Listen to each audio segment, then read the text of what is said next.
हाँ बच्चों, आ, वो आपको मिल गया था मैसेज एक्सरसाइज 3 वाला। देविक बता दिया था आपने क्या था वो?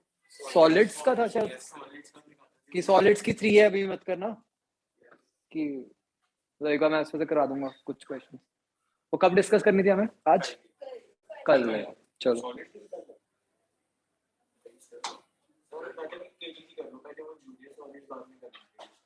हाँ, फिर वही तो हुआ। तो आज तो केटीजी की है। खुद सोचो, जो आपने बोला उससे लॉजिक क्या बना? यही बना कि केटीजी। हाँ, तो पहले केटीजी मतलब आज। अच्छा,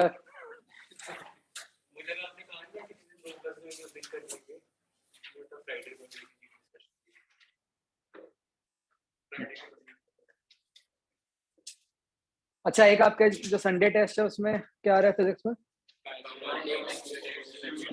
और वेक्टर काइनेमेटिक्स कौन सा? चलो बता देता हूँ, 2 नहीं है, ठीक है, 1 ही है उसमें। नहीं, रिलेटिव नहीं है। अब आगे मत बढ़ो इतना।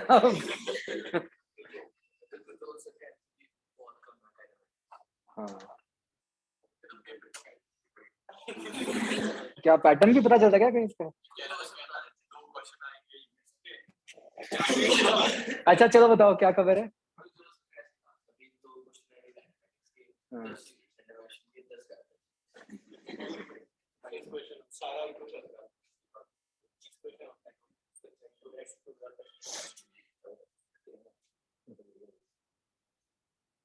पता नहीं, चलो।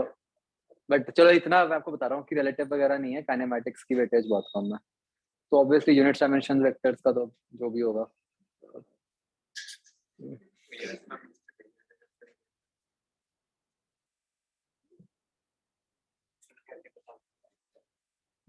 क्यों?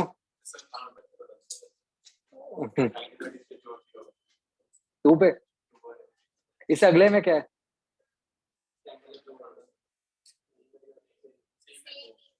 उसमें भी यही सेम है। नहीं नहीं, चलो फिजिक्स में क्या है उसमें?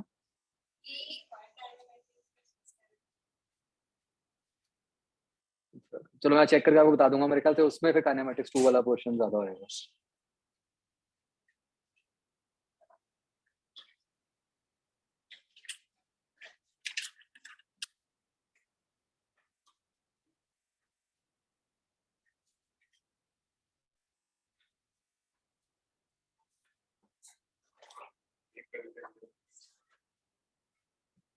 ये किस किस ने नहीं किया हुआ बच्चों?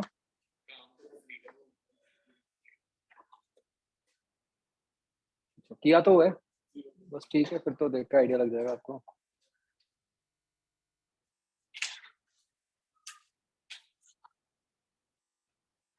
ये कर लिया बच्चों सबने? हाँ जी। एक्सरसाइज 0 ए पार्ट।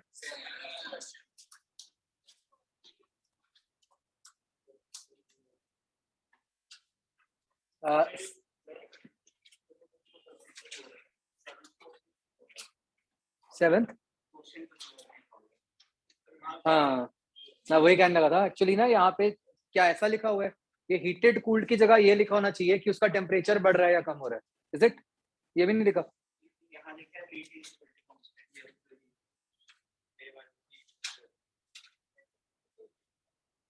हाँ, मतलब उससे क्या फायदा हुआ? पीवी स्क्वायर कांस्टेंट की जगह वीटी कांस्टेंट दिया हुआ है।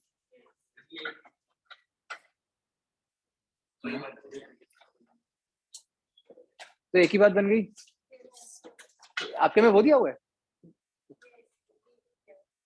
दिखा ना ये।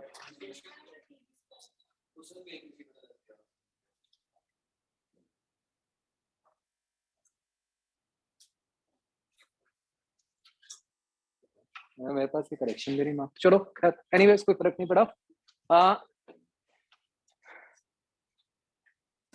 एक्चुअली मैं ये कहना चाह रहा था कि ये जो हीटेड और कूल्ड जो लिखा है ना, मतलब हमें इसको ऐसे समझना है कि भाई गैस का टेम्परेचर बढ़ रहा है या कम हो रहा है। तो मतलब हम इस तरह लिखें कि मतलब पीवी स्क्वायर ही मान लो, चलो तो अगर पीवी स्क्वायर है तो इससे कैसे पता चलेगा हमें टेम्परेचर का? बस सीधा ही है कि उसको v इंटू टी कॉन्स्टेंट कर दोगे और v बढ़ रहा है तो टेम्परेचर कम हो रहा है, बस तो इट इज कूल्ड, है ना?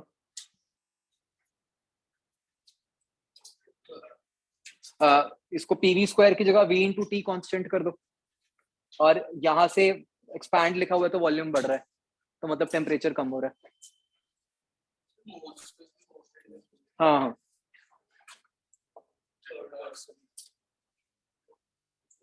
third question, pressure this much, volume of each tube at this pressure is this much, one of the tubes gets punctured and the volume of the tube reduces to this much, how many moles of air have leaked out? Assume that temperature remains constant at 300 K and air behaves as an ideal gas. तो भाई हम tube के ऊपर बच्चों लगाते हैं equation. हमें temperature दिया हुआ है ट्यूब में, देखो क्या क्या इंफॉर्मेशन है, टेम्परेचर है, इनिशियल प्रेशर है, क्या फाइनल प्रेशर है, एटमॉस्फेरिक ही होगा, फाइनल प्रेशर एटमॉस्फेरिक होगा। आई थिंक यही नहीं लिया होगा आपने। और इनिशियल वॉल्यूम है, फाइनल वॉल्यूम है, और आई थिंक ये बाकी तो है ही सब कुछ, मतलब इसको 2 से मल्टीप्लाई भी करना है बच्चों बाद में, क्योंकि 2 ट्यूब्स हैं। मतलब क्वेश्चन में ऐसे लिखा हुआ ना, how many moles of air have leaked out. अच्छा, वन ऑफ द ट्यूब्स, अच्छा अच्छा, ठीक है, ठीक, फिर तो क्लियर हो गया सबको कैसे करना है।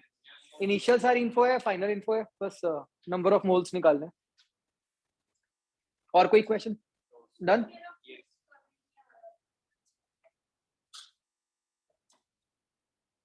This much gram of oxygen, this much gram of nitrogen, temperature is maintained at 300, volume of vessel is this much, find the pressure of the mixture। तो आपने मतलब जैसे ऑक्सीजन का वॉल्यूम क्या माना, क्या किसके मोल्स? ऑक्सीजन और नाइट्रोजन के टोटल मोल्स निकाल दिए और बस फिर पीवी इक्वल टू एनआरटी लगा दिया। सेपरेट नहीं लगा सकते, क्योंकि क्या है, एक बात समझो कि इस केस में मतलब जो प्रेशर है वो कॉमन प्रेशर ही है, मतलब हम ये नहीं कर सकते कि दोनों का सेपरेट प्रेशर निकाल के ऐड कर दें, वो गलत हो जाएगा, कंबाइंड ही होगा, या पार्शियल लगाओ फिर प्रॉपर। हाँ, अलग अलग पार्शियल प्रेशर निकाल के भी निकल आएगा। बट इन जनरल आप देखोगे कि हमें फिजिक्स में कभी पार्शियल प्रेशर की जरूरत ही नहीं पड़ती। डन बच्चों? B part.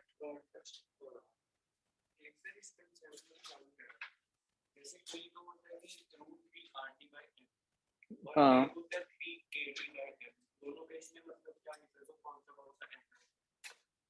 मैं अभी क्लियर कर देता हूँ, ठीक है, इसको लिख के ही कर देंगे क्लियर।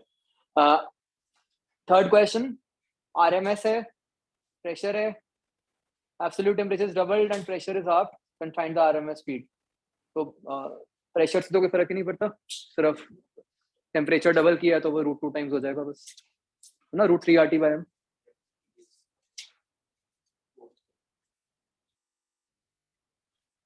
फोर्थ क्वेश्चन बच्चों, जैसे हम उस दिन डिस्कस कर रहे थे, एक तो आप नंबर ऑफ मोल्स इक्वेट करोगे दोनों कंटेनर्स के, मतलब सम जो बनेगा, जो इनिशियल है, देखो मतलब आपकी एक इक्वेशन बनेगी P1 V1 by RT1 plus P2 V2 by RT2 is equal to P into V1 plus V2 upon RT। मैंने इकट्ठे कैसे कह दिया, फाइनली तो आप ये मान लो कि सारी गैस एक कॉमन प्रेशर पे है और पूरी गैस का वॉल्यूम मिलाकर V1 plus V2 है, राइट? तो एक इक्वेशन ये आई। दूसरी इक्वेशन देखो, इसीलिए यहाँ पे दी हुई है इन्फॉर्मेशन मोनोटॉमिक डायटोमिक, अदरवाइज तो इसकी जरूरत ही नहीं थी। दूसरा क्या करना है अपने को, energy conserve, internal energy conserve करनी है, क्योंकि देखो कैसे पता चल रहा था वो, एक तो यहाँ पे ये इन्फो दी हुई है जिसकी अदरवाइज कोई जरूरत नहीं थी, एक ये दिया हुआ है नॉन कंडक्टिंग। नॉन कंडक्टिंग से क्या पता चला, बाहर से कोई एनर्जी नहीं आ रही या जा रही, तो आप एनर्जी इक्वेट कर सकते हो। एनर्जी कैसे इक्वेट होएगी, 3/2 nRT1, ठीक है, which can also be written as 3/2 P1V1, है ना। तो 3/2 P1V1 plus 5/2 P2V2 is equal to क्या बनेगा, 3/2, मतलब यहाँ पे गलती कर सकते हो, थोड़ा ध्यान से लिखना जब हम एनर्जी लिख रहे हैं। 3/2 P1V1 plus 5/2 P2V2 is equal to, अगर जैसे बाद में जब मुझे लिखना है तो I can write it as 3/2, ये क्या बनेगा, nRT बनेगा वैसे, मतलब N1RT बनेगा, है ना, which can be also written as, देखो 3/2 N1RT लिखना है, तो इसको मैं 3/2, मतलब nRT को जब मुझे PV करना है तो यहाँ P कौन सा आएगा, फाइनल प्रेशर P आएगा, और V कौन सा आएगा, V1 प्लस V2 टोटल आएगा ना। क्यों, अब तो दोनों गैसेस पूरे वॉल्यूम में। Please remember, volume of gas का क्या मीनिंग होता है, volume of gas means volume of container.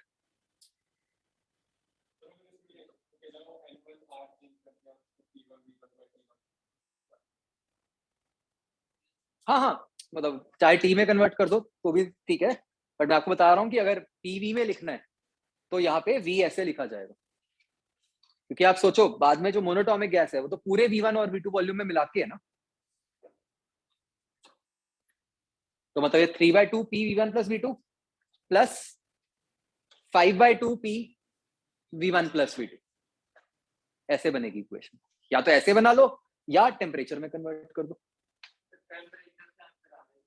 यही आएगा अगर ऐसे लिखोगे तो।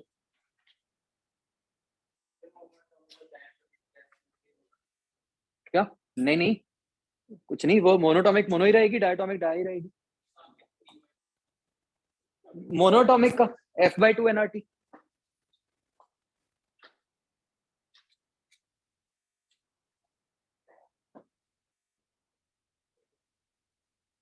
अच्छा आया समझे,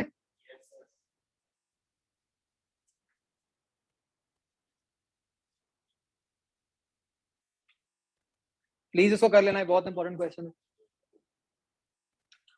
मतलब हर कोई दोनों तरीके से करना फॉर क्लैरिटी, टी में भी और पीवी में भी। C part, first question, find the temperature at which average speed of oxygen molecule be sufficient so as to escape from earth. तो लिख ही दिया उन्होंने, आपने क्या करना है बस इसके एवरेज को इक्वेट कर दो विद आरएमएस, आरएमएस नहीं escape. Second question, find the average magnitude of linear momentum of a helium molecule in a sample of helium gas at this much.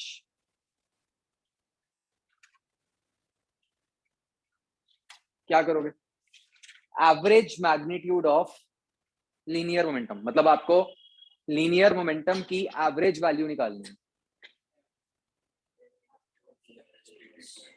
mv होता है तो उसके एवरेज वैल्यू कैसे आएगी, m इंटू वी एवरेज।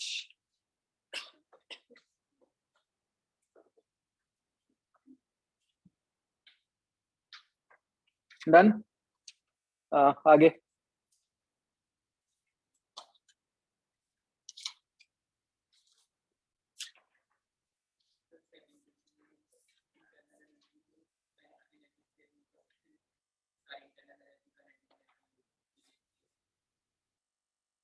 उससे क्या होगा,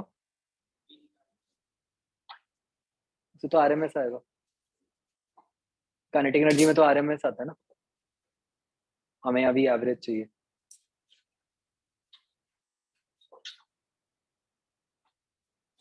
fifth question, Maxwell distribution A contains only A2, O2, B contains N2, C mixture of O2 N2. If average speed of O2 is, क्या करना है इसमें?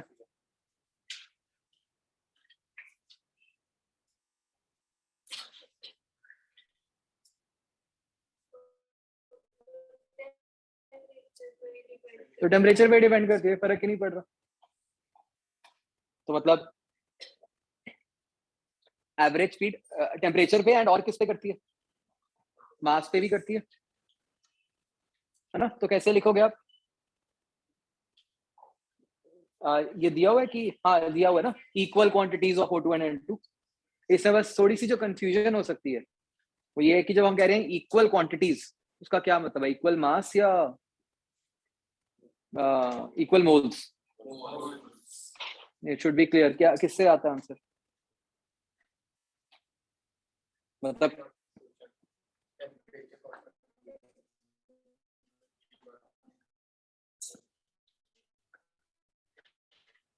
नहीं टेम्परेचर कौन, तो फिर क्या? हाँ हाँ, O2 में तो कुछ करना ही नहीं पड़ा। O2 का तो क्या आंसर आ जाएगा? सीधा V1 आ जाएगा, है ना? अगर पूरे सैंपल की पूछी होती तो हम फिर एवरेज, मतलब 8RT/m में m क्या आता? मतलब एवरेज मास आता है। जब यहाँ तो निकालना ही नहीं पड़ रहा तो फर्क ही नहीं पड़ रहा कि वो जो भी दिया हो, राइट? नहीं मतलब क्लियर होना चाहिए, क्वांटिटी से तो कुछ भी क्लियर नहीं हो रहा। नहीं, क्वांटिटी तो बड़ा जेनरिक वर्ड है। मतलब आप मान लो कि मुझे निकालना पड़ता, मैं तो पक्का वेट निकाल के करता आपके। मतलब मेरे को तो एकदम वेट ज्यादा रिलेवेंट लगा, तो बट ये क्लियर होना चाहिए, तो इसमें सोचने वाली बात नहीं। ठीक है, क्वांटिटी वर्ड तो बहुत ही जनरलाइज्ड वर्ड है। हो गया जी। डी पार्ट तो सीधा सीधा वो फॉर्मूला ही लगना था बस, है ना?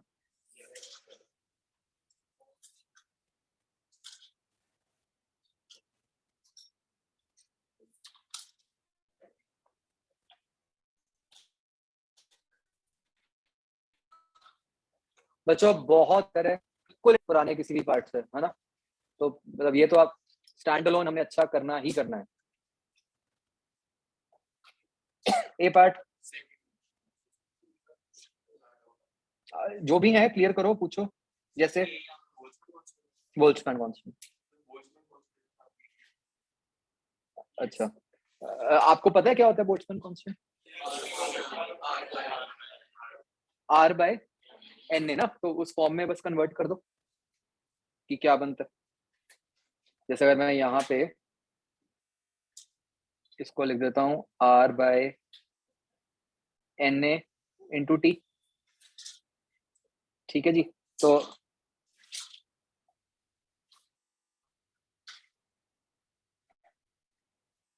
क्या था इतना,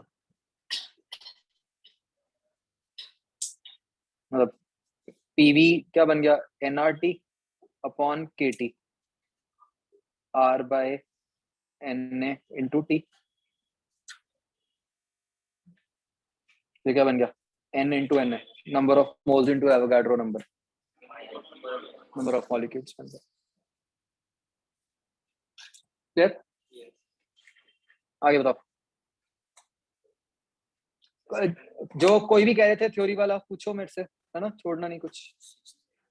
6th, electric bulb of volume this much, pressure this much, temperature this, number of air molecules। Volume है, प्रेशर है, टेम्परेचर है। प्रेशर मरकरी की फॉर्म में है तो क्या करोगे? रोजी एच लगा के उसको उस फॉर्म में कन्वर्ट कर दोगे। तो फिर उसके बाद तो बस simple PV equal to nRT. Correct? आगे 7, temperature and pressure are this much, again वो मतलब मरकरी का है तो उसको रोजी एच में कन्वर्ट करना पड़ेगा अगर जरूरत पड़ी। रेशियो ऑफ एयर डेंसिटी, तो मतलब बेसिकली हमें डेंसिटी में कन्वर्ट करना है फॉर्मूला। तो PV equal to M by MRT ये होता है। तो रो क्या बन गया, PM बाय RT। M तो मॉलिक्यूलर मास है, वो तो सेम ही होगा एयर का, ठीक है। तो P बाय T के प्रोपोर्शनल है। तो बस हाँ, एक गलती कर सकते हो, टेम्परेचर केल्विन में करना है। प्रेशर का तो यहाँ फर्क नहीं पड़ेगा क्योंकि वो कट ही जाएगा रो जी वाली टर्म, बट टेम्परेचर को केल्विन में कन्वर्ट करना। आगे 7th का आंसर गलत आ रहा है।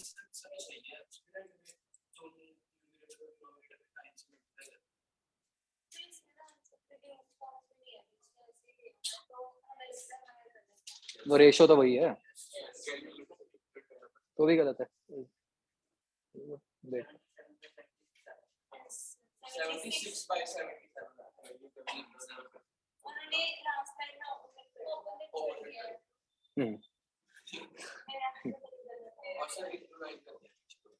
चलो वो तो ठीक है। देखो भाई आ गया सबका।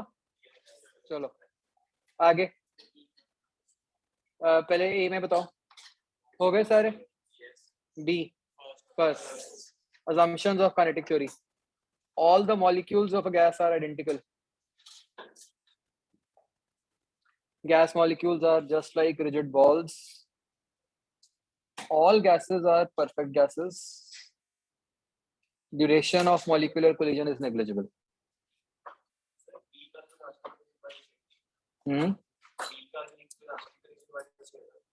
नहीं, सिर्फ रिजिड कहने से नहीं हमें पता चल रहा कि इलास्टिक है कि नहीं।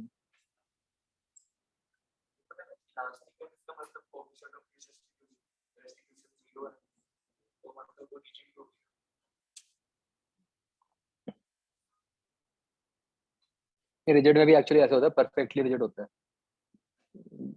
तो वही मैं सोच देख रहा हूँ कि इनमें चारों में से जो सबसे बेस्ट ऑप्शन बनती है वो कौन सी। अगर मल्टीपल है तो एक तो डी बनेगी, ये मानते हो कि हम कोलिजन टाइम नेग्लिजिबल मानते हैं।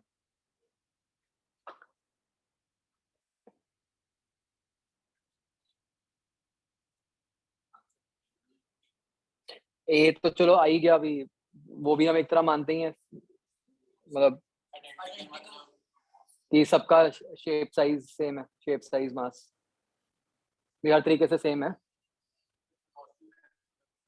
नहीं वेलोसिटी नहीं, मतलब आइडेंटिकल, मतलब ज्योमेट्रिकली आइडेंटिकल। तो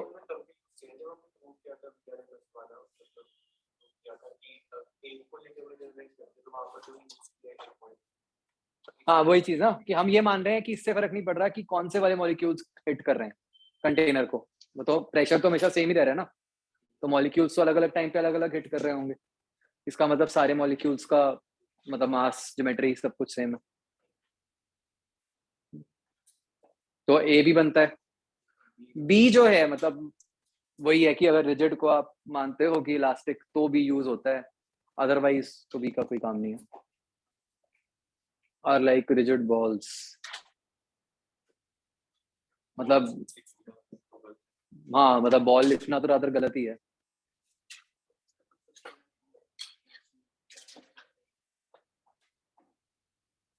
कि मतलब क्या हम कहीं पे केटीजी में ये मान रहे हैं कि वो बिल्कुल हार्ड बॉल है एक तरह से, जो मॉलिक्यूल है, मतलब हम तो उसको पॉइंट मास ही मानते हैं कि पॉइंट मास कलाइड कर रहा है बस।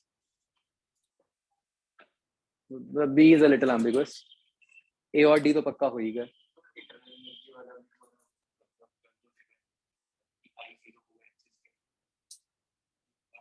हाँ अब वही, तभी मैं कह रहा हूँ कि बी में तो पंगा है बॉल।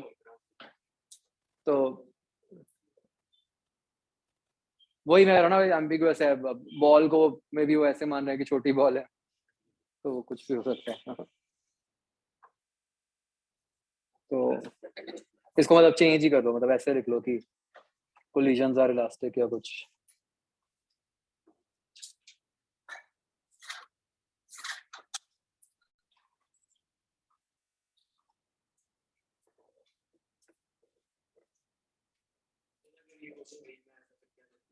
वो फिर ऐसे में ना दोनों को मार्क्स देता हूँ, ये भी डी और ए डी ऐसे मिलते हैं मार्क्स। आइडियल।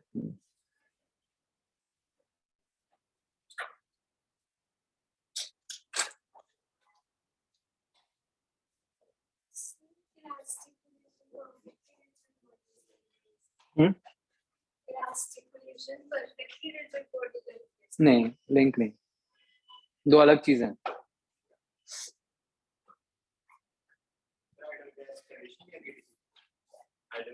नहीं, केटीजी में हम आइडियल मान रहे हैं, बट हम ये तो नहीं कह रहे ना केटीजी में कि सारी गैसेस परफेक्ट। केटीजी तो ये कह रही है कि हाँ भाई मेरी थ्योरी उस पर लगेगी जो गैस आइडियल है।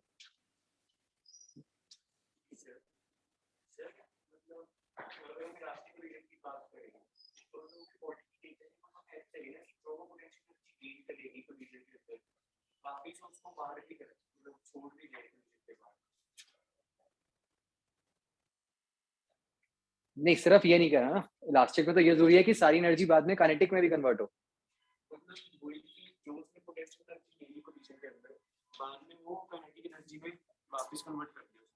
हाँ, इलास्टिक में ही होता है। हाँ, आई नहीं। हाँ, तो वो तो मतलब ये भी हो सकता है ना कि साउंड वगैरह और उसमें ही चली गई हो एनर्जी।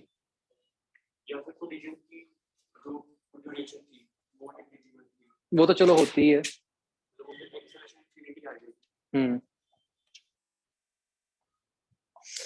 मतलब rigid and elastic are two separate things, कोई लिंक नहीं है।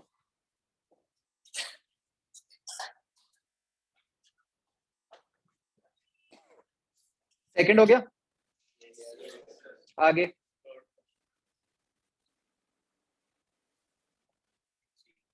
Find the average momentum of molecules. ये बच्चों जान के डले हुए हैं क्वेश्चन। देखो, एक एक्सरसाइज 0 में था और एक एक्सरसाइज 1 में था। जहां पे एक में तो आंसर आता है वी एवरेज लेके, और यहाँ पे क्या है, 0 है आंसर। क्यों? वहां क्लियरली लिखा हुआ था मैग्नीट्यूड, है ना। आपको वहां ये कहा गया था कि मैग्नीट्यूड ऑफ मोमेंटम की एवरेज निकालनी है। समझ रहे हो बात? यहाँ पे तो कहा है सीधा एवरेज मोमेंटम, तो 0 ही बन जाएगा। क्यों? आधों का पॉजिटिव, आधों का नेगेटिव ना। यहाँ पे पार्टिकल चाहे, मतलब मोमेंटम में तो आइडेंटिकल का कोई चक्कर नहीं ना। नहीं, उल्टा सोचो। मान लो मास सेम है लेकिन साइज अलग हो, तो आइडेंटिकल तो अभी भी नहीं हुए, लेकिन मोमेंटम तो 0 आ ही जाएगा। तो यहाँ पे क्या रीजन है बच्चों मोमेंटम 0 होने का? कि जो हम कहते हैं कि जितने मॉलिक्यूल्स राइट को जा रहे हैं उतने लेफ्ट को जा रहे हैं, तो जब वेक्टर सम करोगे तो वो 0 बन जाएगा।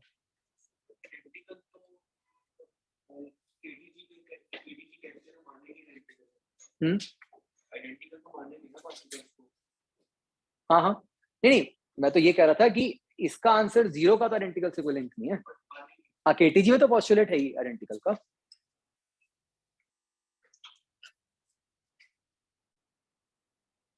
आगे बच्चों,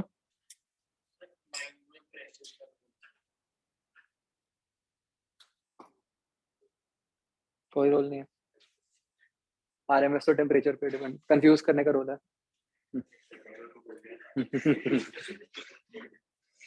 आगे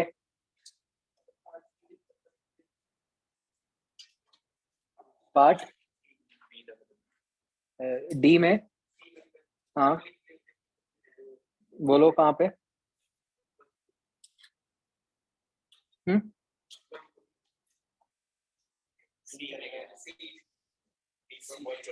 हाँ जी, थर्मल इक्विलिब्रियम। हाँ, सी पार्ट। चलो बच्चों, फर्स्ट क्वेश्चन, थर्मल इक्विलिब्रियम का क्या मतलब होता है? हीट ट्रांसफर ना हो, मतलब टेम्परेचर सेम, तो सारे मॉलिक्यूल सेम टेम्परेचर पे हैं, तो all have same speed. True और false? All have same speed, false. Maxwell distribution होती है ना। All have different speeds which remain constant.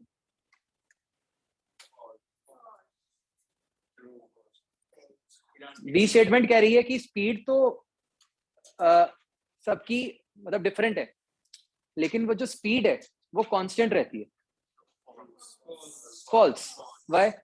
Collisions हो रहे हैं तो चेंज हो सकती है स्पीड। हाँ, तो इलास्टिक है तो इंटरचेंज रहेगी, तो उस मॉलिक्यूल की तो अलग हो ही गई ना। C, they have a certain constant average speed, so they do not collide with each other. False. जिसको बच्चों थ्योरी में थोड़ी सी प्रॉब्लम आ रही हो, प्लीज केमिस्ट्री वाले भी थ्योरी रीड करो, दोबारा नोट्स रीड करो, मॉड्यूल में रीड करो। मॉड्यूल जो फिजिक्स वाला है उसमें भी सारे पॉइंट्स कवर्ड है। हाँ जी, आगे सेकंड भी डिस्कस कर लेते हैं।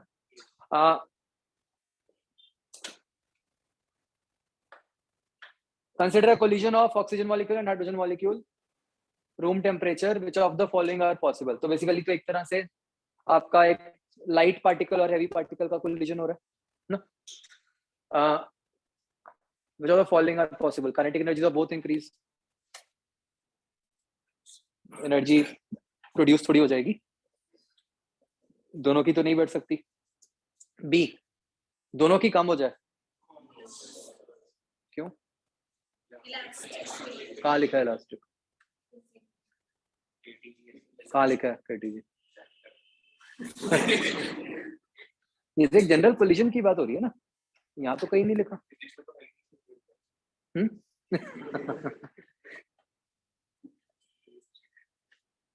नहीं, मतलब इस स्टेटमेंट से हम ये तो कहीं नहीं कह सकते कि इलास्टिक कोलिजन तो नहीं अज्यूम कर सकते हम।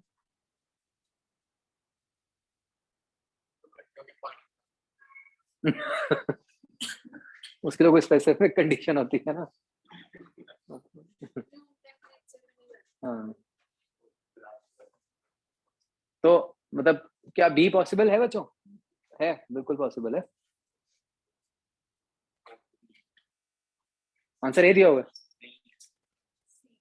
चलो कोई बात नहीं, वो मे बी वो उसी हिसाब से आएगा। मतलब बी कब आता है? अगर आप केटीजी मान लेते हो, समझ लो ना।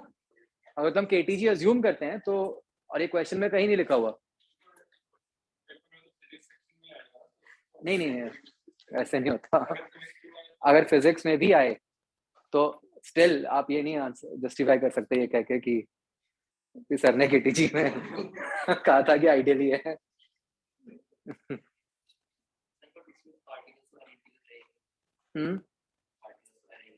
नहीं रहे, हाँ।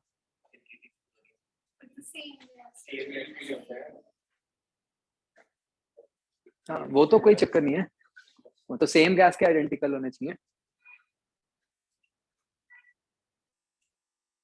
तो मैंने आपको इसीलिए बच्चों स्पेसिफिकली बोला था ना कि ये तो एक थ्योरी है केटीजी, है ना। तो मतलब ऐसा तो है नहीं कि हम उसको फैक्ट मान के हर जगह अप्लाई कर दें। हम ये कहते हैं कि हाँ, उससे मैक्सिमम चीजें एक्सप्लेन हो रही है। तो जैसे मान लो आपको एटॉमिक स्ट्रक्चर का भी क्वेश्चन आता है, तो उसमें हमेशा लिखा होता है कि भाई अज्यूम करो कि बोहर थ्योरी एप्लीकेबल है, राइट। तो बिल्कुल वही बात यहाँ पे कि अगर तो आप ये कहते हो कि केटीजी एप्लीकेबल है तो फिर बी ऑप्शन गलत है। बट अगर आप केटीजी का कोई रोल ना मानो तो फिर बी पॉसिबल है। एक मिनट सोचें दोबारा। अगर डिक्रीज हो जाएगी तो होगा क्या एनर्जी को? कहाँ कैसे लूज होएगी?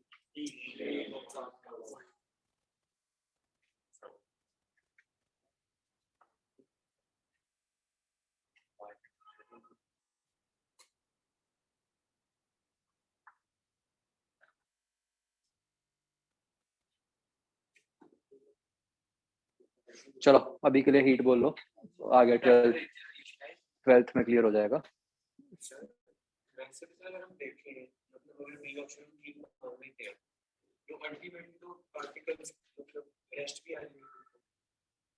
नहीं, उन्होंने तो कहा है कि पॉसिबिलिटीज बताओ क्या क्या पॉसिबल है। कभी ना कभी तो होगा, ये वाला केस बन गया तो थोड़ी सी एनर्जी हमारी लूज होगी। नहीं, वो तो फिर वही डिस्ट्रीब्यूशन वाली बात है ना कि किसी की कम होएगी, किसी की मतलब कहीं और कोई कोलिजन हो रहा है या कुछ हो रहा है। नहीं, क्या होगा कि एटमॉस्फेयर में आपने अगर रखी हुई है गैस, तो एटमॉस्फेयर से तो एनर्जी ले ही सकता है ना वो हीट एनर्जी। मान लो एनर्जी लूज कर रहा है वो, तो उसका टेम्परेचर कम हो रहा है, अगर टेम्परेचर कम हो रहा है तो मतलब सराउंडिंग से एनर्जी ले सकता है वो पार्टिकल। एक्सटर्नल एनर्जी देखें तो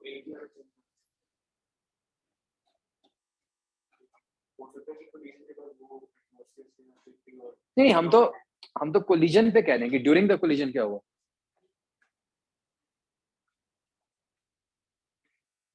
तो ड्यूरिंग द कोलिजन तो ऐसा नहीं हुआ ना, कोलिजन ने तो ऐसा कुछ नहीं किया जिससे कि काइनेटिक एनर्जी बढ़ जाए, बट उल्टा हो सकता है कि काइनेटिक एनर्जी कम हो जाए।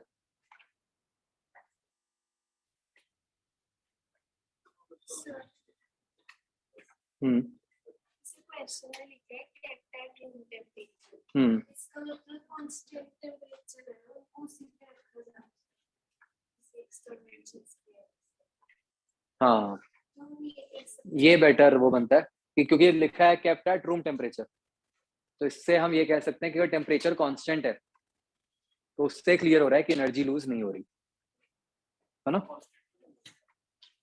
रूम टेम्परेचर मतलब क्या क्या बढ़ जाएगा?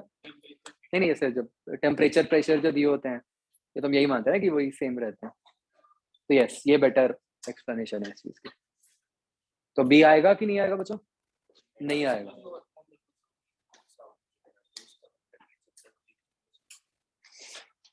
क्या होता है कि ना वही चीज मैं कहता था 12th में आएगी कि जो साउंड होता है वो इतने मॉलिक्यूलर लेवल पे नहीं आता, साउंड थोड़ा मतलब बड़े लेवल पे आती है साउंड एनर्जी। ठीक है बच्चों, तो बी मतलब गलत हो गया। C kinetic energy of oxygen increases and that of hydrogen decreases, हो सकता है, और डी दोनों हो सकते हैं ना। ये क्लियर हुआ बच्चों? आगे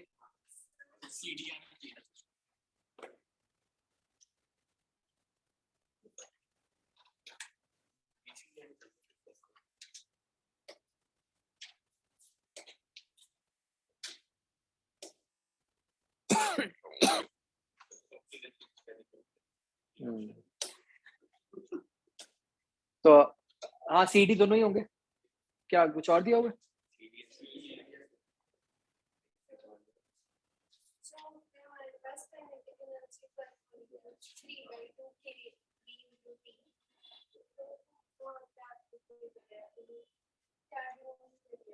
अभी वही मैं लिखवाना है कि लिखवाना है वो मतलब मॉलिक्यूल की काइनेटिक एनर्जी है एवरेज।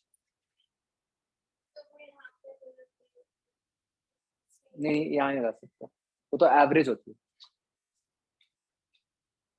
मतलब हर मॉलिक्यूल की नहीं हम स्पेसिफिकली कह सकते कि काइनेटिक एनर्जी 3/2 के टी होगी।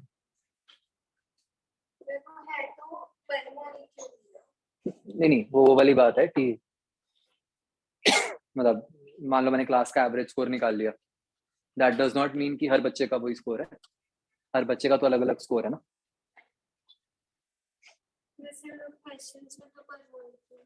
हाँ मतलब वो पर मॉलिक्यूल लिखा है कि वो एवरेज पर मॉलिक्यूल उसकी वैल्यू है।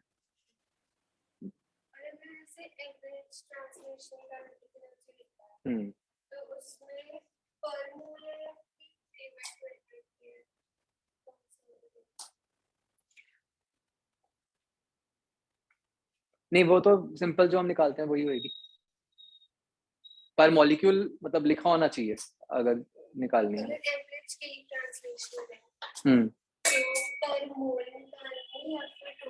पर मोल। आगे बच्चों।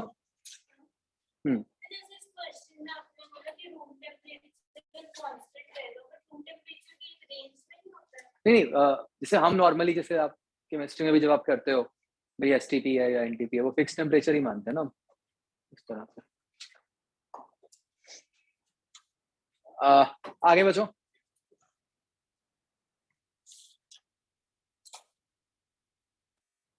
जैसे वही जो हम अभी बात कर रहे थे वो 5th क्वेश्चन से भी क्लियर हो रही है कि एक ही मॉलिक्यूल है उसमें एवरेज आरएमएस की बात हो रही है, ठीक है। तो अब जब एक ही मॉलिक्यूल है फिर तो चाहे एवरेज निकालो चाहे आरएमएस निकालो सेम ही आएगा, कोई फर्क ही नहीं पड़ेगा।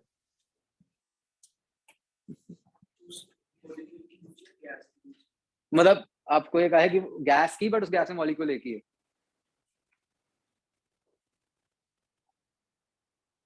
आगे बच्चों,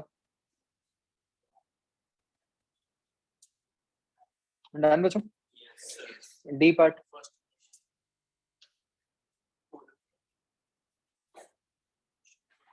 क्या करो, देख लेते हैं। मतलब ये तो मैं उससे पता चलेगा। आइडियल गैस,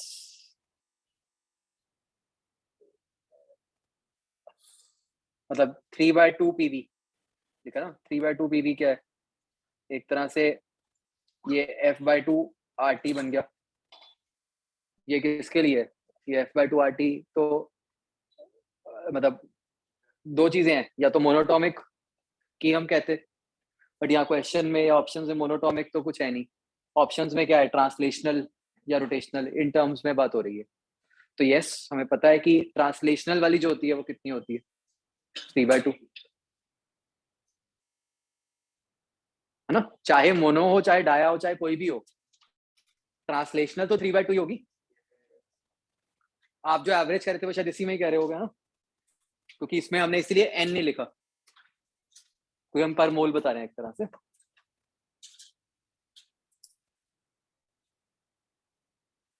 बच्चों समझ आया कि क्यों हमने ए मार्क किया और क्यों डी नहीं किया।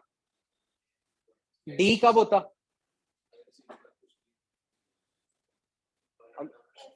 मतलब क्यों ए ठीक है और डी गलत है, क्योंकि मोनोटॉमिक मेंशन नहीं है। अगर तो मोनोटॉमिक मेंशनड होता फिर तो डी ठीक हो जाता, राइट। आगे बच्चों,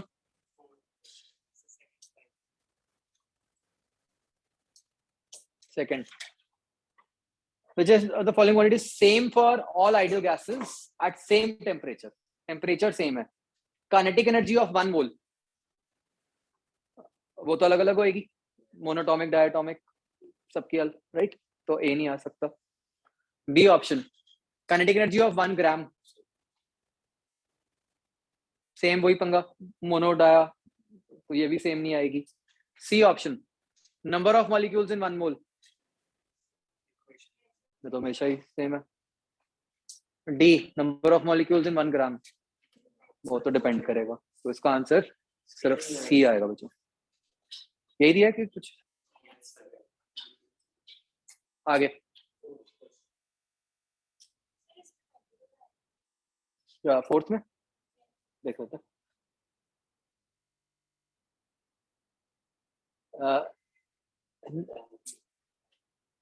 इंसुलेटेड बॉक्स मतलब उसकी एनर्जी कहीं और नहीं जा सकती। वी स्पीड से मूव कर रहे हैं, box suddenly stops, consequently gas acquires a new temperature, change in temperature निकालना है। क्या करोगे आप, एनर्जी कंजर्वेशन, जितनी काइनेटिक एनर्जी है that converts to internal energy. Gas की स्पीड को क्या होगा जब बॉक्स रुक गया, जब बॉक्स रुक गया तो गैस को क्या होगा, मतलब गैस को, मतलब जैसे मॉलिक्यूल जैसे नॉर्मली मूव कर रहे होते हैं वैसे मूव करेंगे। मतलब आप ऐसे कह लो। अच्छा मैं इसको, मतलब देखो मैं समझ गया आपका डाउट। देखो अच्छा एक मिनट बता रहा हूँ मैं, करना क्या है इसमें, आपको कैसे कंजर्व करोगे। काइनेटिक एनर्जी क्या है, half mv square is equal to change in internal energy. Monatomic दिया हुआ है 3/2 n r डेल्टा टी। ये लेफ्ट साइड पे जो आएगा वो क्या आएगा, स्मॉल m। तो एक तरफ स्मॉल m है और एक तरफ n है, नंबर ऑफ मोल्स। तो स्मॉल m को जब आप इधर ले जाओगे, स्मॉल m बाय n क्या बन जाएगा। यहाँ स्मॉल m क्या है, टोटल मास, ये क्या है, नंबर ऑफ मोल्स। तो आप टोटल मास को कैसे लिख सकते हो, molar mass into number of moles लिख सकते हो।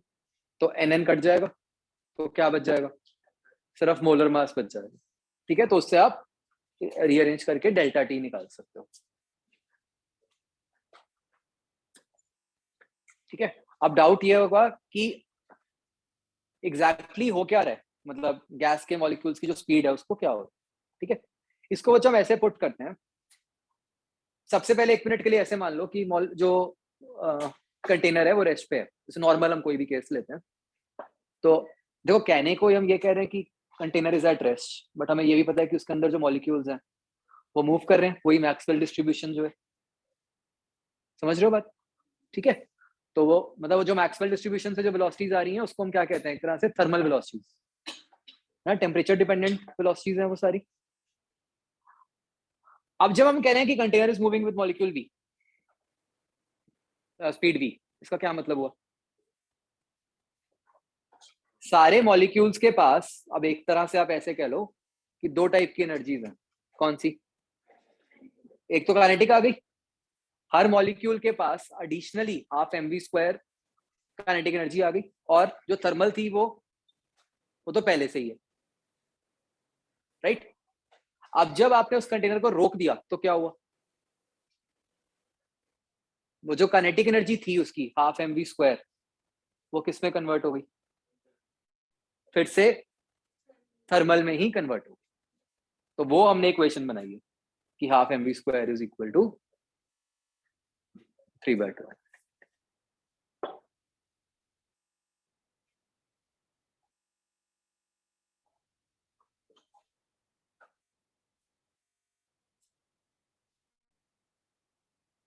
आई बात समझ बच्चों? ठीक है, आप ऐसे कह लो कि दो तरीके की वेलोसिटीज होती हैं किसी मॉलिक्यूल के पास। एक तो होती है रैंडम वेलोसिटी, और एक होती है कि कोई भी जो हम एक्सटर्नल वेलोसिटी उसको देते हैं वो। अगर कंटेनर रेस्ट पे है तो क्या होगा? एक्सटर्नल वाली तो 0 हो गई, रैंडम वाली है, राइट? अभी इस केस में क्या हो रहा है कि हमने एक स्पीड दी हुई थी, तो उससे क्या हुआ? दोनों है, और जब रोक दिया तो फिर क्या हुआ? फिर रैंडम ही रह गई। लेकिन एनर्जी वाइज क्या हुआ कि जो एक्सटर्नल वाली एनर्जी थी वो किस में कन्वर्ट हो गई? इंटरनल वाली में, रैंडम वाली एनर्जी में कन्वर्ट हो गई। जब वो मूव करना था तब उसकी इंटरनल कम हो गई, तब उसकी इंटरनल एनर्जी नहीं नहीं, वो जो थी वो तो है ही टेम्परेचर के कारण तो जब हमने रोका तब बढ़ गई। हाँ, हमने तो सिर्फ चेंज निकाला है, हम तो ये कह रहे हैं कि ये जो एक्स्ट्रा एनर्जी थी वो थर्मल में कन्वर्ट हो गई। इस केस में तो अगर हम देखते हैं कि एक तो ब्लॉक रुका हुआ है, उसके बाद हमने उसको मूव करा दिया, तो पार्टिकल टकरा रहा है बॉल के साथ, उसकी काइनेटिक एनर्जी बढ़ रही है। देखेंगे वेलोसिटी ऑफ वेलोसिटी, हाँ, तो बाद में तो बढ़नी चाहिए ना, अगर टेम्परेचर बढ़ रहा है। क्या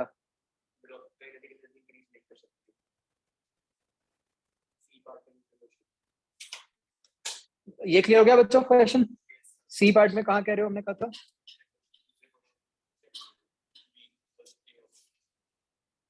नहीं, वहां तो दोनों मॉलिक्यूल्स के बीच में कोलिजन है ना, उसकी बात हो रही थी।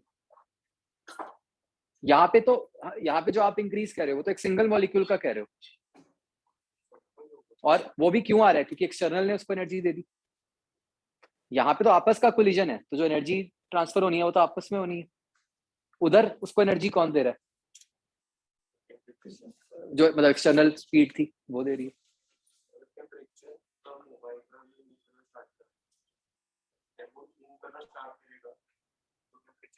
नहीं,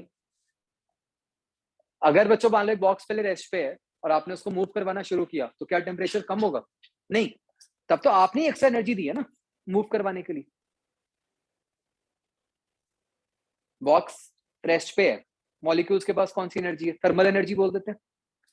अगर आपने उसको मूव करवाया तो आपने एक्सटर्नल एनर्जी प्रोवाइड की ना उसको, जो मॉलिक्यूल्स की काइनेटिक एनर्जी में कन्वर्ट हो गई। अब हम ये कह रहे हैं कि अपने आप से कंटेनर रुक गया और एनर्जी और कहीं नहीं गई, तो क्या होगा? फिर तो जो एक्स्ट्रा एनर्जी थी काइनेटिक वो कहाँ जाएगी?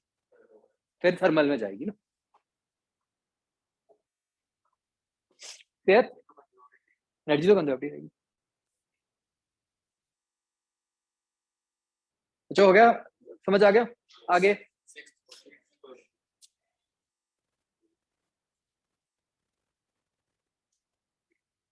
सिक्स डाउट है। Change in internal energy. Change in internal energy क्या होता है? मतलब इंटरनल एनर्जी का फॉर्मूला क्या होता है? F/2 nRT। तो चेंज इन इंटरनल एनर्जी क्या होगा? F/2 nR T2 - T1। तो F/2 common low, nRT2 minus nRT1. What is nRT2? P2V2. तो P2V2 minus P1V1 क्या बना? सेम ही है, दोनों गैसेस का प्रेशर और वॉल्यूम फाइनल सेम है, इनिशियल सेम है, तो मतलब 0.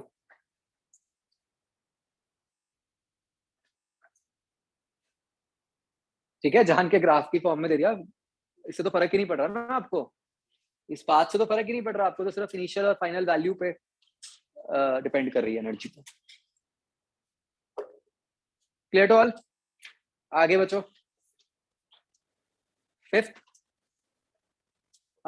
for a jar containing H2 and He gases, which of the following statements are correct? मतलब एक monatomic है, एक diatomic है. Let's keep this in mind. Molecules of both gases have same average translational kinetic energy. Correct?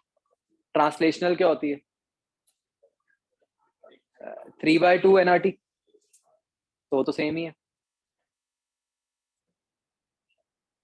और again उन्होंने average ही लिखा है, तो एन पे तो डिपेंड ही नहीं कर रहा. नहीं तो हम फिर ये सोचते कि क्या पता एक के मॉलिक्यूल्स अलग हैं, अगर टोटल लिखा होता फिर नहीं हम कुछ कमेंट कर सकते थे, है ना? क्यों? हमें कौन सा नंबर ऑफ मोल्स पता है? एवरेज का है, तो एवरेज में तो वो कट ही जाएगा, तो क्या बचेगा? सिर्फ 3/2 RT बचेगा, वो तो सेम ही आएगा दोनों का. B option, molecules of both gases have same energy, है तो गलती हो गया. ए ठीक है, बी गलत है. क्यों? इसमें तो टोटल आ गया ना, तो मोनोटॉमिक और डायटोमिक की टोटल एनर्जीज तो अलग अलग ही होती है. Understood? C, hydrogen molecules have greater average energy than helium molecules. True, उसमें 5 है, इसमें हीलियम में 3 है. D, molecules of both gases have same average speed. गलत है, क्योंकि एम अलग अलग है दोनों का. क्लियर? तो इसमें क्या आंसर बन गया? A and C.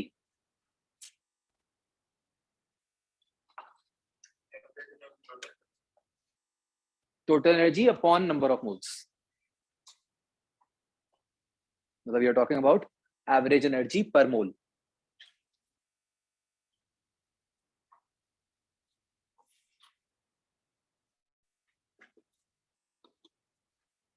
Clear to all?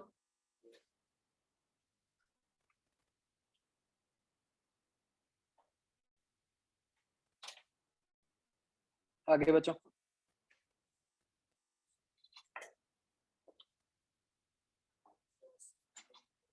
Done.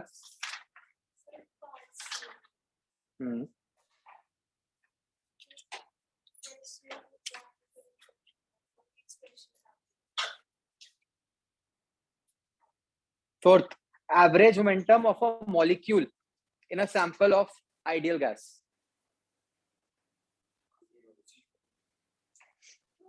क्यों? रैंडम रहेंगी, मतलब कभी उसकी वेलोसिटी पॉजिटिव होएगी, कभी नेगेटिव होएगी.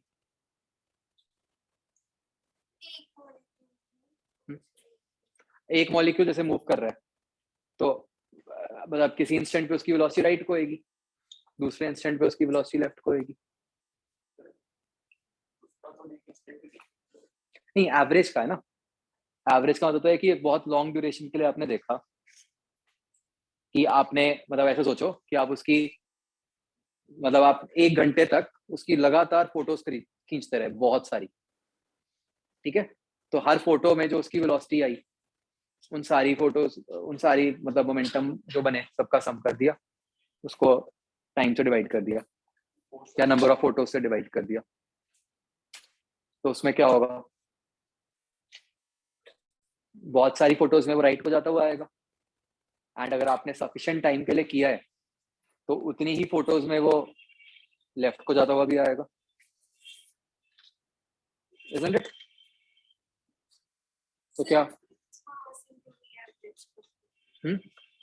देखो समझो, मास इनटू वी एवरेज कब करना था? अगर आपको ये लिखा होता यहाँ पर, अगर आपको पूछा ये जाता कि बताओ बच्चों, चलो आप बताओ क्या लिखा होता तो हम एवरेज, मतलब m इंटू वी एवरेज करते. मैग्नीट्यूड, अगर यहाँ पे लिखा होता the average of magnitude of momentum, तो आप क्या करते हर इंस्टेंट पे? फिर आप हर इंस्टेंट पे जो वेलोसिटी है उसका मैग्नीट्यूड लेते, तो m इंटू वी वन का मैग्नीट्यूड प्लस v2 का मैग्नीट्यूड प्लस v3 का मैग्नीट्यूड, वो क्या चीज बन गई? वो v एवरेज बन गई।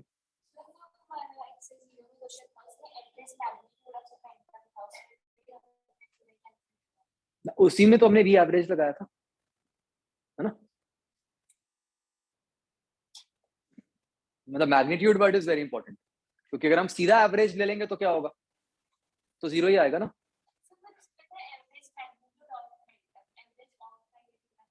हाँ, मतलब वो वर्ड कह लो आपने सुना हुआ है कि उसका मतलब क्या था कि मैग्नीट्यूड ऑफ मोमेंटम का एवरेज निकालना।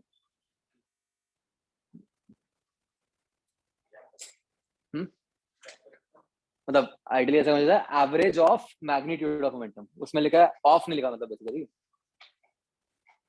वो तो कई बार हम स्किप कर देते हैं, जैसे हम कहते हैं एवरेज मार्क्स इतने हैं, सो मीनिंग तो है एवरेज ऑफ मार्क्स इतना है।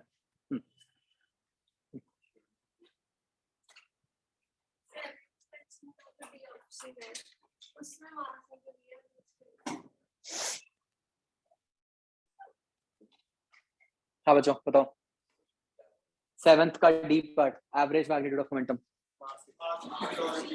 यहाँ पे वी एवरेज करोगे।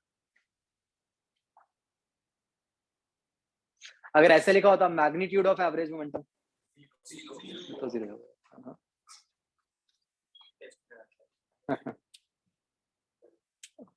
वेलोसिटी में आया होगा कहीं, है ना? हाँ भाई बच्चों, हो गया क्लियर?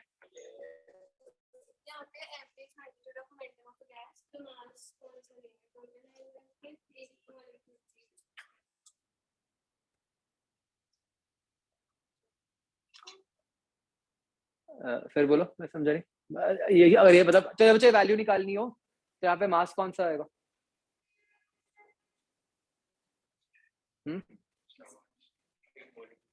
एक का आएगा या मोलर मास आएगा?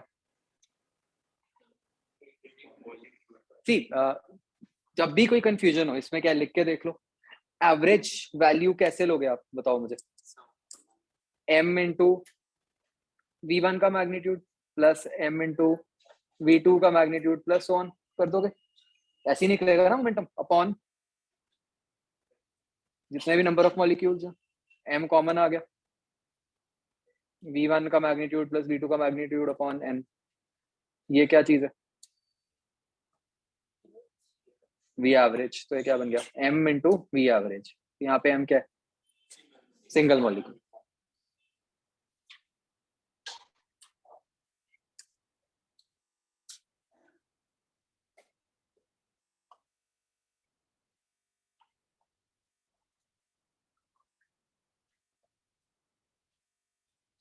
क्लियर बच्चों?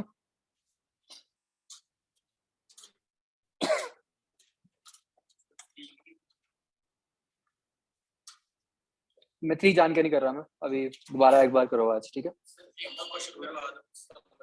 लो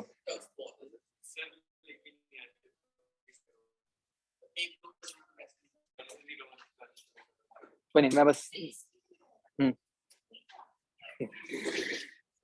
दी तो थी मेरे पास, रिटर्न प्रूफ है। नहीं नहीं, मैंने उसी को पढ़ के बोला था।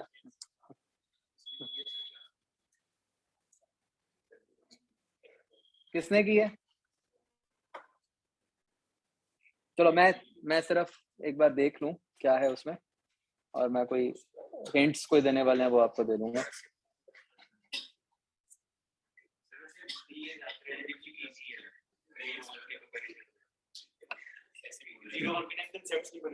हाँ ऐसे कह लो ना, वो 0 1 में एक बार कर लोगे अच्छे से, फिर 3 तक काम आसान हो जाता है।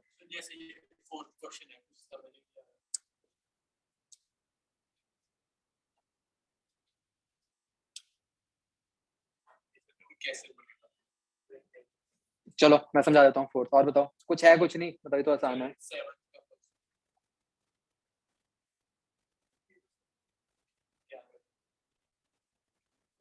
चलो मैं फोर्थ का हिंट दे रहा हूँ आपको, मैं अभी पूरा नहीं बता रहा, सिर्फ एक्सप्लेन कर रहा हूँ आपको क्या सिचुएशन है.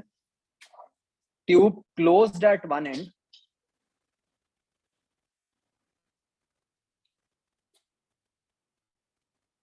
contains a pallet of mercury 10 centimeter long. When the tube is kept vertical with the closed end upward, the length of air column trapped is 20 centimeters. मतलब closed end upward है, इसके अंदर ये 10 सेंटीमीटर मर्करी है और ऊपर 20 centimetre air है. क्या सोच के ऐसा लग रहा है कि मर्करी गिर क्यों नहीं रही?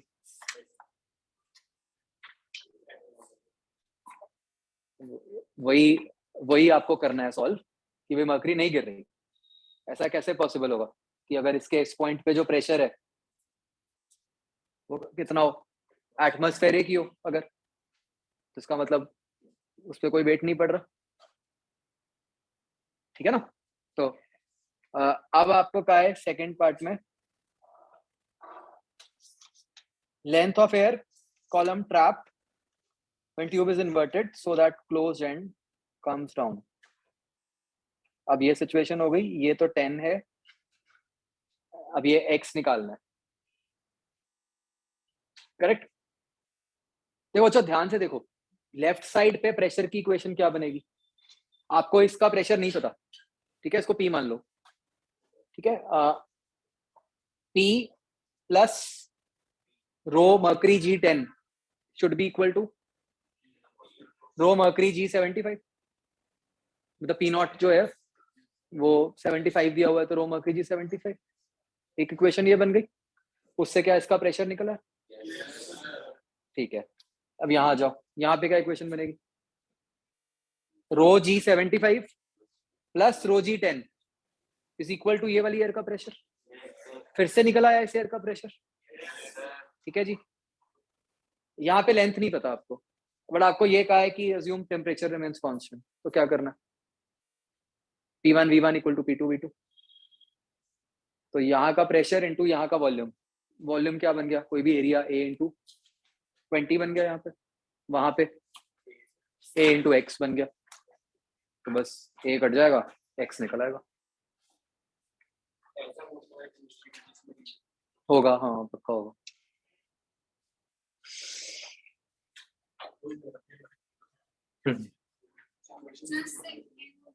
केस में ट्यूब है क्लोज्ड एंड डाउनवर्ड, उसमें आपने इक्वेशन कैसे की? मतलब यहाँ पे एयर का प्रेशर क्या होगा? जो इसके ऊपर है P not plus rho G10. इस पॉइंट में मैं तो इस पॉइंट, मतलब हम ऐसे केसेस में ये मानते हैं ना कि जो एयर है उसका प्रेशर तो हम सेम ही मानते हैं. इस पार्ट के अंदर हम एयर के प्रेशर की वेरिएशन की बात नहीं करते, तो इसलिए मैंने यहाँ टॉप मोस्ट पॉइंट पे लिख दिया एक तरह से, जहाँ बाउंड्री है एयर और मर्करी की. एयर का हाइट, हाँ, एयर की हाइट का नहीं, क्योंकि एयर की डेंसिटी जो होती है वो नेग्लिजिबल होती है कंपेयर टू मर्करी, तो इसलिए वो नहीं लेते हम.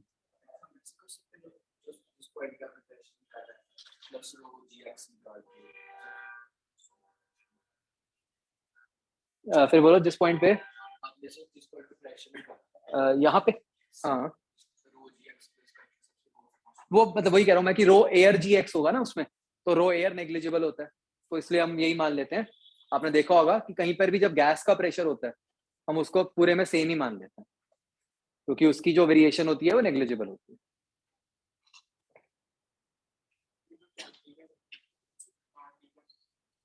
रुक जाओ, ये क्लियर हो गया बच्चों?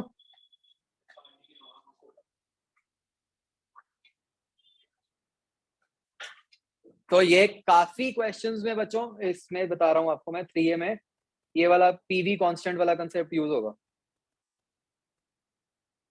मतलब ऐसे प्रेशर इक्वेट करके PV कांस्टेंट करने वाला, जैसे ये जो आपने 7th पूछा उसमें भी यही कंसेप्ट लगना है.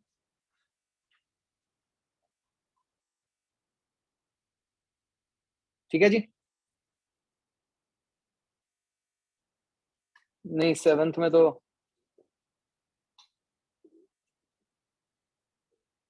मतलब वो नहीं लगना, मतलब इक्विलिब्रियम वाला कंसेप्ट कि आपको पता है कि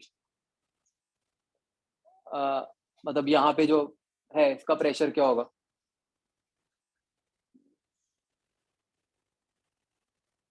आप इस ब्लॉक के इक्विलिब्रियम से निकाल सकते हो ना कि क्या प्रेशर होना चाहिए वाटर का, वाटर या जो भी है, वाटर ही है।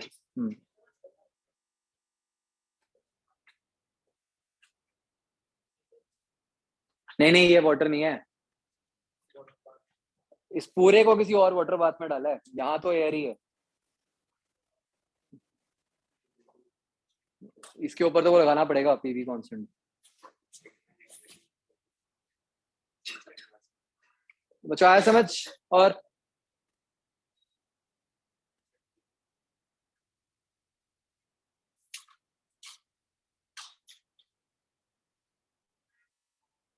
तो इसमें है ठीक, अच्छे क्वेश्चंस हैं, थोड़ा सा टाइम लगेगा आपको सॉल्व करने में।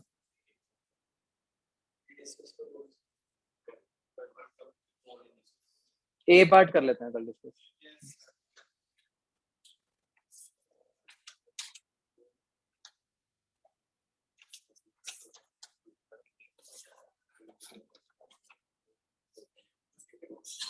डी में भी एक जो बाद वाला क्वेश्चन है उसमें आपको फोर्स बैलेंस करनी है बस एफबीडी से, जो फर्स्ट है उसमें आप वो वाला कंसेप्ट मतलब एनआरटी को पीवी में कन्वर्ट कर दो, उससे हो जाएगा,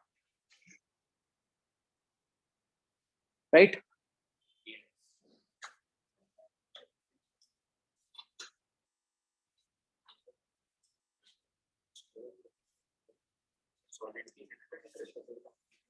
कल कौन सी डिस्कशन करनी है हमें बताओ? 103A का पार्ट ए हो गया, वो तो मैं कराऊंगा, मतलब आपको कुछ नहीं करना, मैं करा दूंगा उसमें से क्वेश्चंस, मतलब जो थोड़े से टिपिकल से हैं।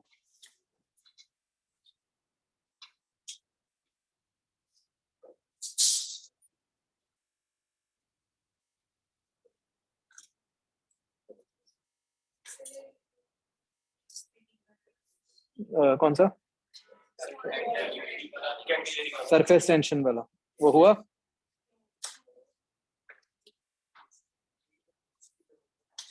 हाँ उसमें कुछ ऐसा तो था ही नहीं, देखो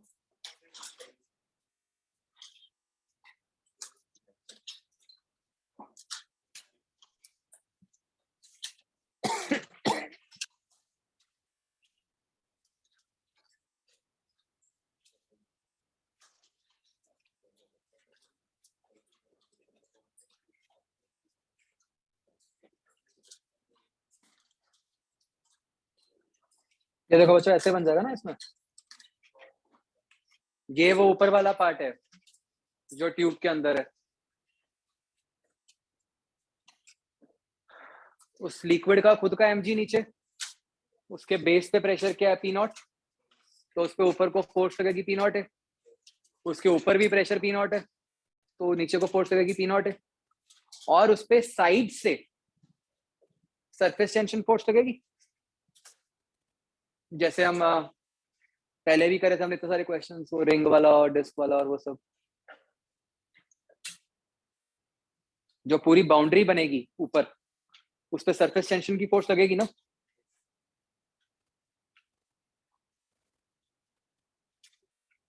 तो सरफेस टेंशन की फोर्स कैसे लिखेंगे बच्चों, ये बताओ मुझे, कितनी लेंथ पे लग रही है सरफेस टेंशन की फोर्स? 2 पाई कौन सा? छोटा r, और हमें उसका कौन सा कंपोनेंट लेना है? वर्टिकल, मतलब ट्यूब का रेडियस, यहाँ तो ट्यूब के अंदर ही बन रहा है ना कर्व, बड़ा आर जो डेरिवेशन में था, मतलब स्फेरिकल सरफेस का रेडियस। तो देखो फोर्स बैलेंस क्या होगी, पी नॉट तो कट ही गया, इसका मास, ठीक है, वो कैसे लिखा, रो, इसको सिलेंडर मान के रो पाई आर स्क्वायर एच इंटू जी, ठीक है, बस वो थोड़ी सी अप्रोक्सीमेशन है कि बिल्कुल एग्जैक्ट सिलेंडर नहीं है, थोड़ा सा फर्क पड़ेगा टॉप पे।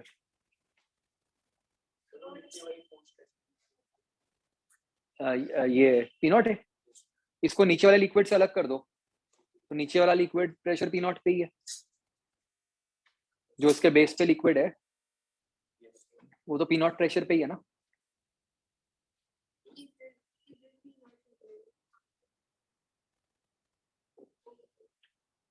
सर आपने ये पूरे लिक्विड का बोला था कि जो पार्ट ऊपर था एच निकालना था ना हमें। मतलब वही ऊपर वाला ये वाला लिक्विड की जो ऊपर उतना छोटा उतरेगा वो आप सोचो एच नहीं ढूंढना था हमें, तो एच पूरे का ही कहा था ना मैंने, जो एच पार्ट ऑफ लिक्विड है उसका एफबीडी। मतलब यहाँ से देखिए यहाँ तक ऊपर पी नॉट है क्यों लगाया? ऊपर तो वो था कुछ और था ना, वो प्रेशर 2s/r। वो तो लिक्विड के अंदर था, लिक्विड के ऊपर बाहर से प्रेशर जो लग रहा है वो तो हवा ही लगा रही है ना प्रेशर।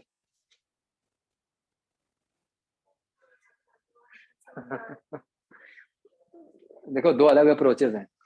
अगर तो आप मेरे से ये पूछोगे कि ये लिक्विड के जस्ट नीचे प्रेशर कितना है लिक्विड के अंदर, तो वो पी नॉट माइनस 2s/r है, ठीक है ना। वो तो लिक्विड के अंदर वाला प्रेशर है।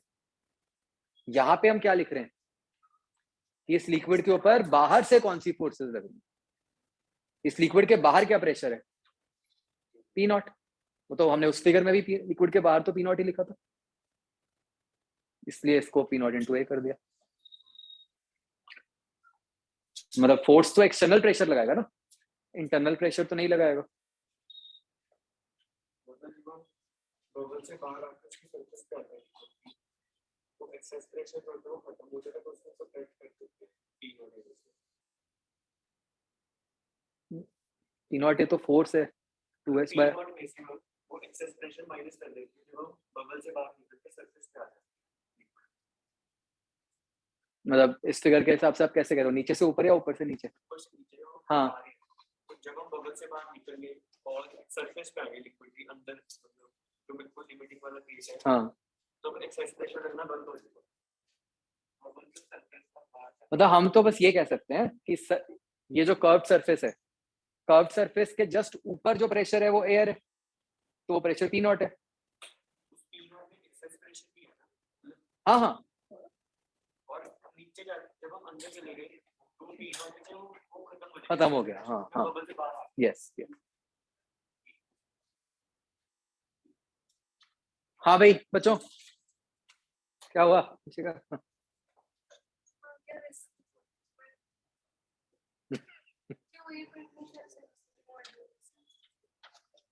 पढ़ लो बट मतलब कुछ सेम ही लगेगा, कुछ फर्क नहीं लगेगा।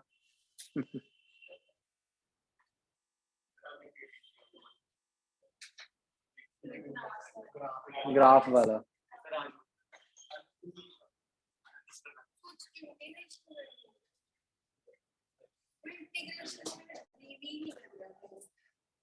इंटीग्रेशन से आगे और आंसर में मेरे ख्याल है नहीं मेरे पास इसका आंसर, और लंबा है वो। सर बात बता सेंटर वाला मीन के लिए, मीन मतलब एवरेज, उसके लिए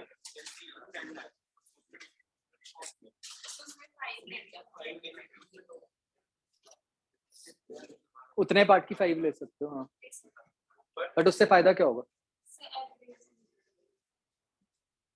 उसके एरिया के नंबर ऑफ मॉलिक्यूल्स जानेंगे और वो मीन हाँ उस तरह तो हो जाएगा। हाँ हाँ और आरएमएस के लिए इक्वेशन जब नहीं पड़ेगी कि x तो जाते हैं इसका area into number of molecules upon हो।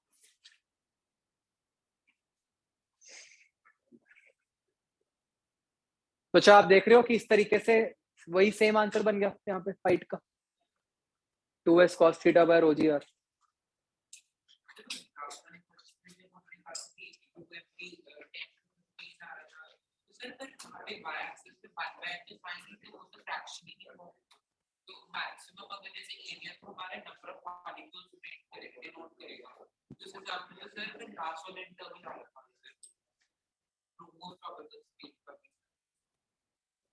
जहाँ पे सबसे ज्यादा नंबर ऑफ मॉलिक्यूल्स आते हैं, देख लेना मुझे ख्याल नहीं है।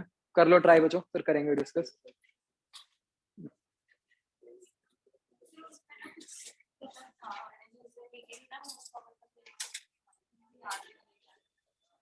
मतलब वो 10 to 15 नहीं आ रही थी, हो सकता है, बिल्कुल हो सकता है। क्योंकि वाई एक्सिस पे अपना थोड़ा तो डिफरेंट था।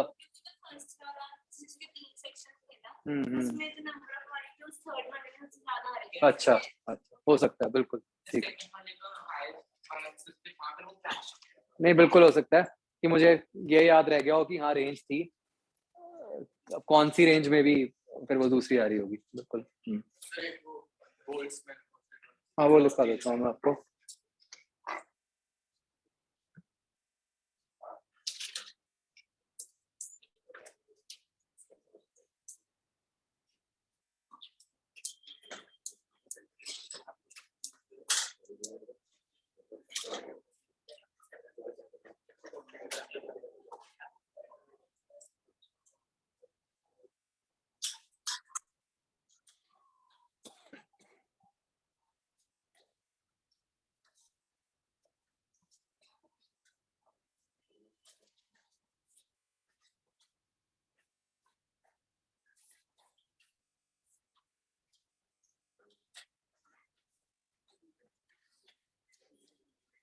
ओके बच्चों, तो बस यहाँ पे क्या है कि जब आप इसको F/2 nRT लिखते हो, ठीक है, ये एनर्जी किसकी है?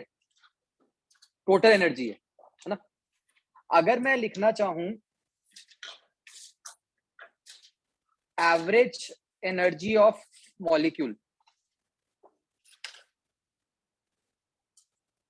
तो एवरेज कैसे बनेगी बच्चों? मतलब ये जो टोटल एनर्जी है, इसको I will divide by total number of molecules. Total number of molecules कितने? n into n है, n कट गया, ठीक है। ये बच्चों जो R/Na क्वांटिटी होती है, that is known as K। छोटे वाला n is number of moles, Na is of course Avogadro number, और एक K को क्या कहता है?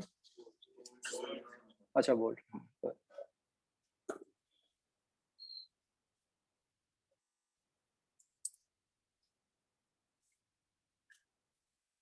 ठीक है, तो बस तो ये बन जाता है F/2 kT। तो बस आपने ये माइंड में रखना है कि जब मतलब K की टर्म्स में दिया हो तो वो एवरेज पर मॉलिक्यूल होती है। नहीं, नो नीड, तो दी होगी हमेशा आपको बोल्ट्जमैन कांस्टेंट की वैल्यू, मतलब वो हमेशा गिवन ही होती है।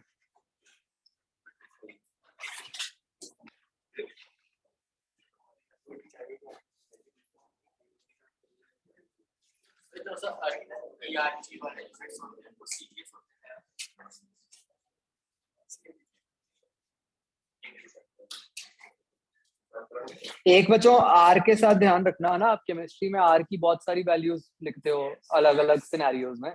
फिजिक्स में हम सिर्फ एक यूज करते हैं, SI 8.314 वाली, है ना। हम अब वो देख लो, मतलब करके अगर आप फाइनली कन्वर्ट कर पाओ, है ना, तो जो हाँ वो बन जाता।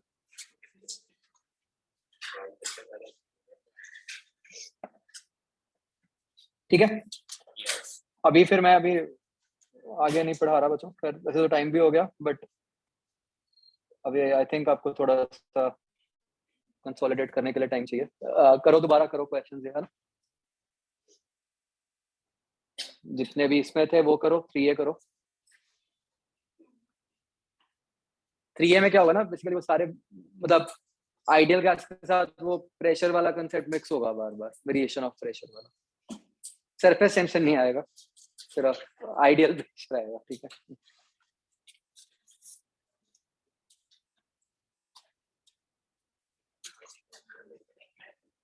चलो ठीक है बच्चों, कल फिर दोनों 3A का A पार्ट करेंगे एक तो, और एक सॉलिड्स वाला मैंने कराना है। ये दोबारा कर लेना, ठीक है? ABCD मतलब जो डाउट्स थे, अच्छे क्वेश्चन थे, वो रिवाइज कर लेना।